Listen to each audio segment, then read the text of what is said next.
Dad, I want to come home. I'm so uncomfortable living with this guy I don't know. Huh? What are you talking about? Don't be silly, honey. Of course you know him. You're living with Mr. Fritz. But me and him have nothing to do with each other.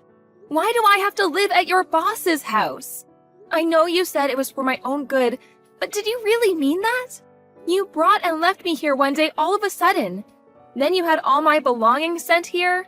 Isn't this all just a little too much? You never even asked me whether I wanted any of this. Molly, the reason I did this is because I want you to be happy. If you live with my boss, you get to eat luxurious, expensive foods every day. Plus, all of your tuition fees for that elite technical school you've got your heart set on will be covered. Don't you think these are some pretty attractive benefits? I have my debts to think about too, you know, much as it pains me. I couldn't realize my dreams for you by myself. At least this way, you get to live the life you want, right? You understand, don't you, Cupcake? I wanted to give you a life free of worry and financial hardship. You didn't have to do that. I never asked you to realize my dreams for me. As for the tuition fees for the technical school, there are scholarships, and I could always find a part-time job and save up money that way. Oh, Molly. What will it take for you to understand? The real world is a lot harsher and more unforgiving than you think. Anyway, living with your boss isn't worth any of those things. I hate it here and I want to come home. He always stares at me with these creepy eyes. It makes me so uncomfortable you wouldn't believe. I feel like I'm constantly looking over my shoulder and worrying about what he'll do next. Please, Dad, I'm reaching my emotional limit. Like hell he'd do something like that. Are you claiming my boss is some kind of weirdo? Don't insult him like that. It's the truth. Please believe me. I don't have any friends in school, so there isn't even anyone else I can talk to about this. I feel totally alone.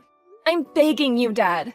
I can't take it anymore. He sends chills down my spine. I'm not exaggerating. He's literally the creepiest guy I've ever met. What am I supposed to do? Calm down, Molly. Okay? You think too much. How big do you think the age gap between you and my boss is? He's almost 30 years older than you. Do you seriously think someone old enough to be your dad would be interested in you in that way? Huh? I messaged you exactly because I think that. Why are you ignoring what I say? I love you, Dad. How could you do this to me? What's going on with you? What are you thinking? I don't recognize you anymore. I'm your own daughter. I'm telling you I'm struggling and need your help, and you don't even believe me? You're the worst.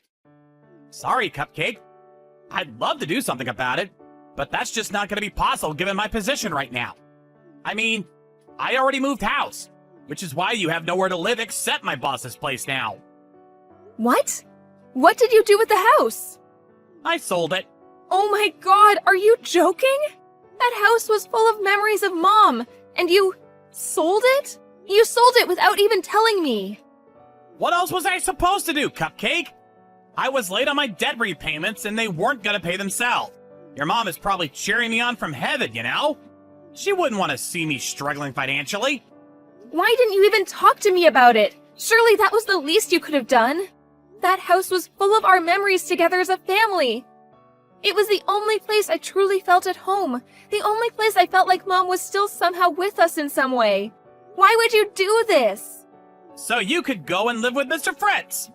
Listen to me, Dad. Is there really no way I can come and live with you? Was this really just so you could pay off your debts? Of course it was, Cupcake.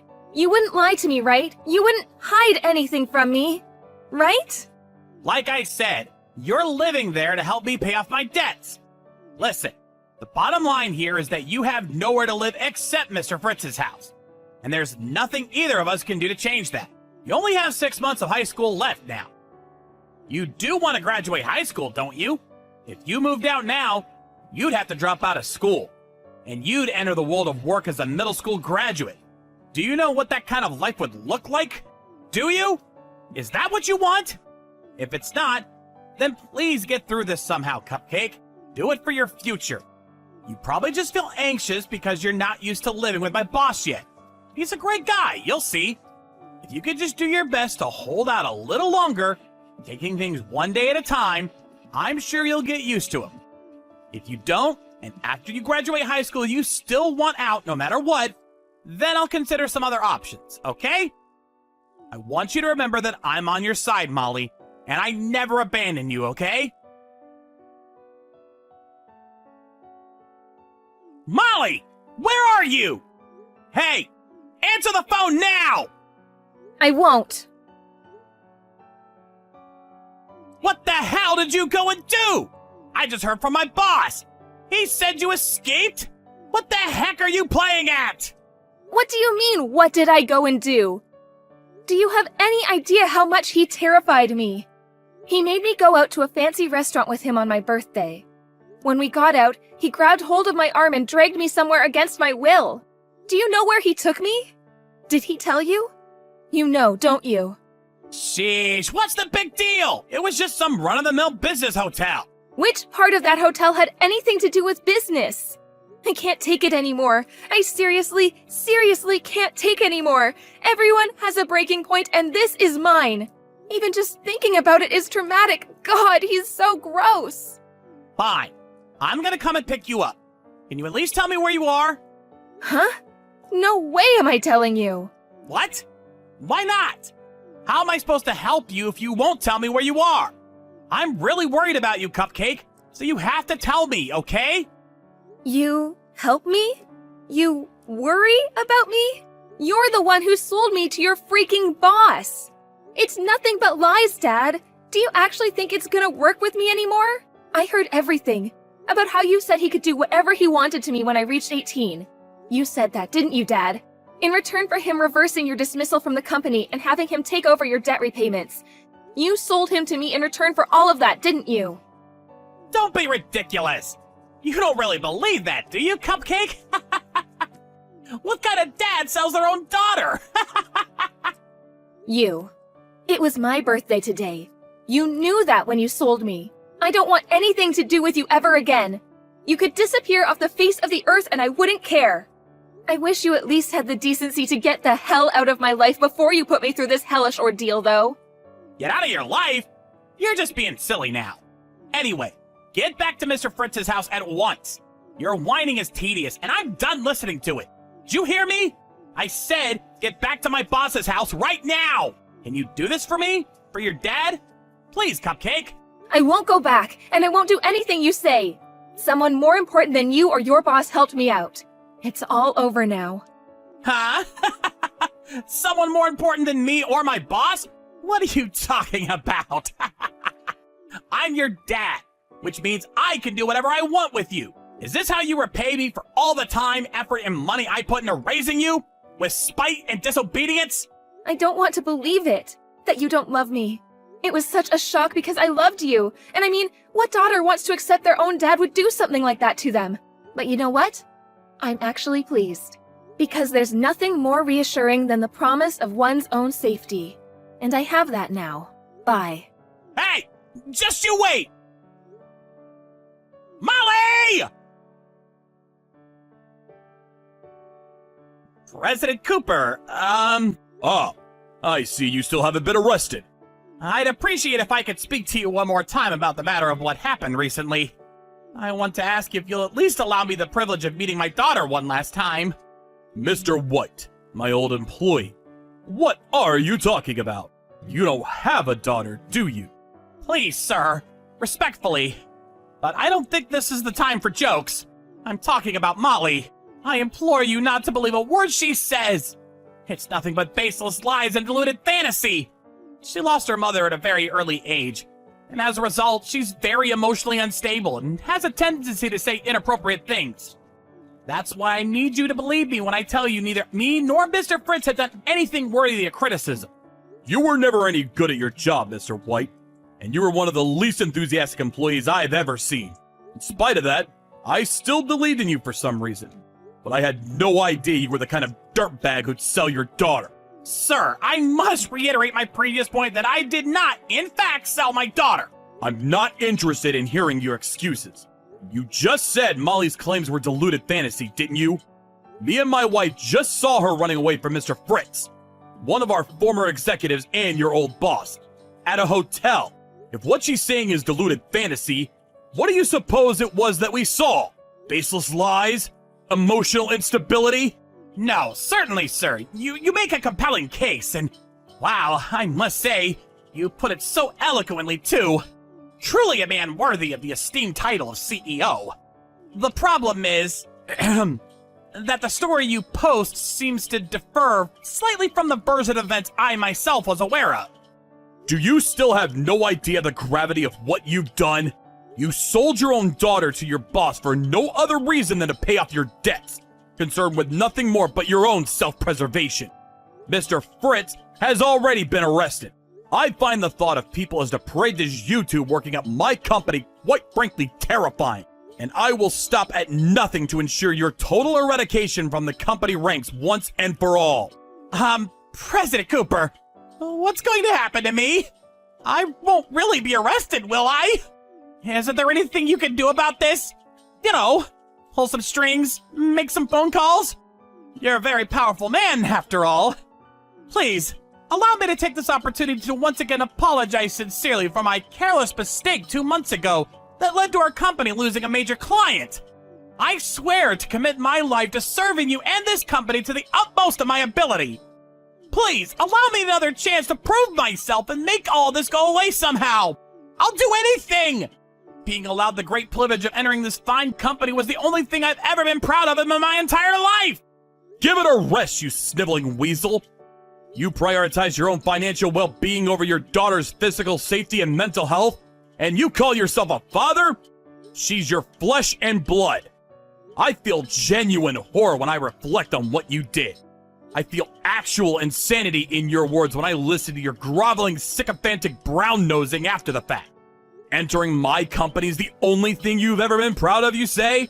Where's your pride as a father? Well, You evidently never felt any in the first place. I can't tolerate people like you. And I feel confident in saying that the majority of the other 8 billion people on the planet are with me on that one.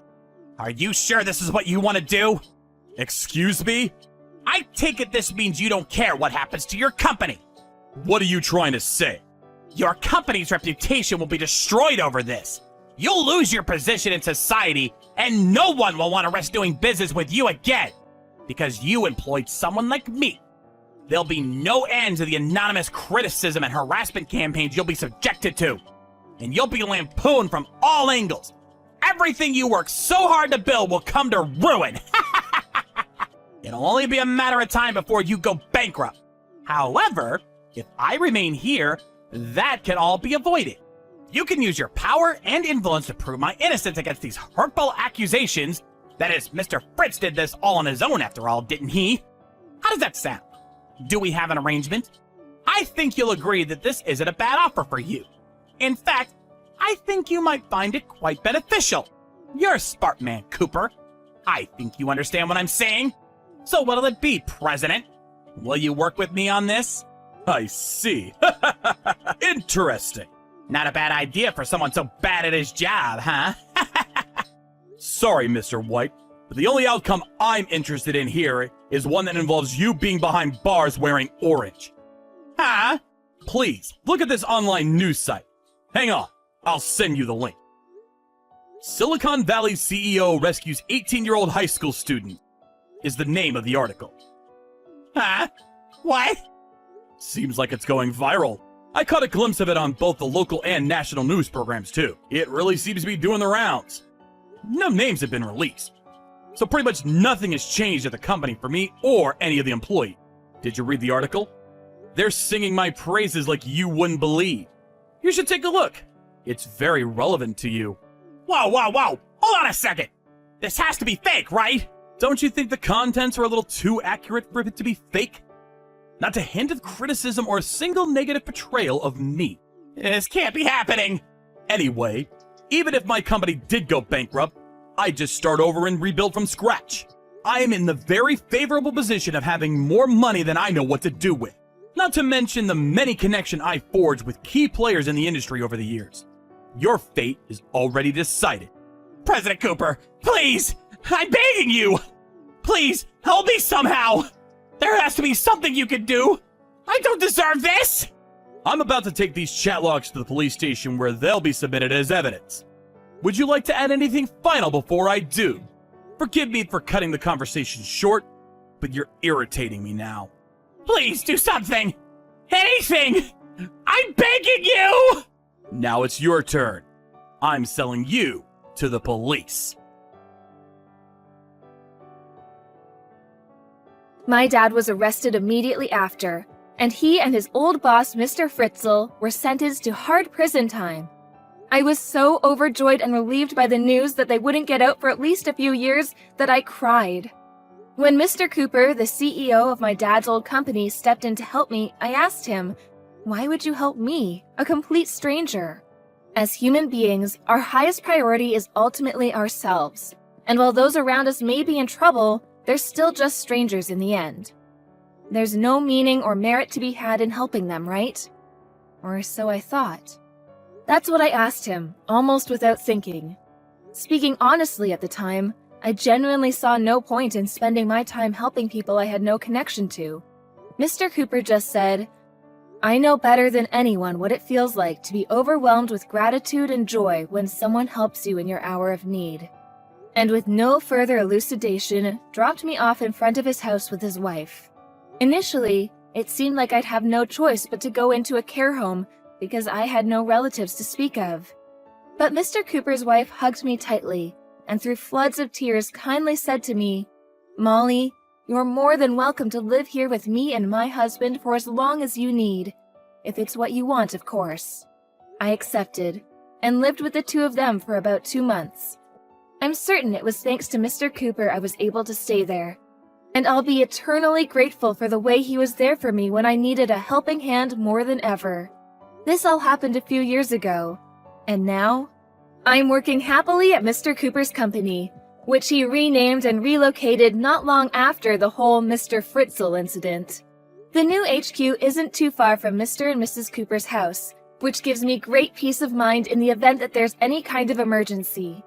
He stressed empathetically that I didn't have to work at his company out of any obligation to him, and encouraged me only to stay if it was what I truly wanted.